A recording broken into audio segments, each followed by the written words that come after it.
Welcome to English Myths Explained, because some of the most common rules in English and English education were invented, exaggerated, or simply wrong. Let's get into it. If you have ever written the word all right and had it corrected to all right, you have experienced one of the most persistent spelling disputes in modern English. The position of many grammar guides is that all right is not a real word and has no place in educated writing. Today, we look at what the evidence actually shows, and it is considerably more interesting than the correction suggests. Several respected style guides do insist that all right is the only correct form. Fowler's Modern English Usage has historically rejected all right. Some newspaper style guides maintain the distinction. Their argument is that all right is a corruption of the two-word form, that it lacks the established usage of similar compounds like already and altogether, and that using it marks the writer as careless or uneducated. This position has been influential and is worth understanding, but it is not the full picture. The Merriam-Webster dictionary lists all right as a standard entry and describes attempts to ban it as not well-founded. The Cambridge Dictionary accepts it. The Oxford English Dictionary documents it in print from 1893. It appears in the work of Langston, Hughes, James Joyce, Gertrude Stein, and many other respected writers throughout the 20th century.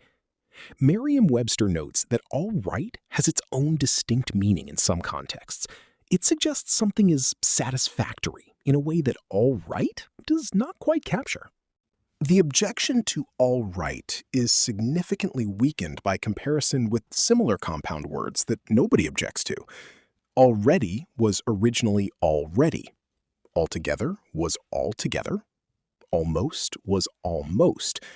Always was always. All of these followed the exact same process of compounding that produced all right, two words merging into one over time as usage became fixed. English does this constantly. The objection to all right specifically is not based on a consistent principle. It is based on the timing of when the compound became established relative to when prescriptive grammarians decided to object. In formal professional writing, using all right is the safer choice. It is accepted by every style guide, it is unambiguously correct, and it avoids the small risk of a reader who objects to all right forming a negative impression.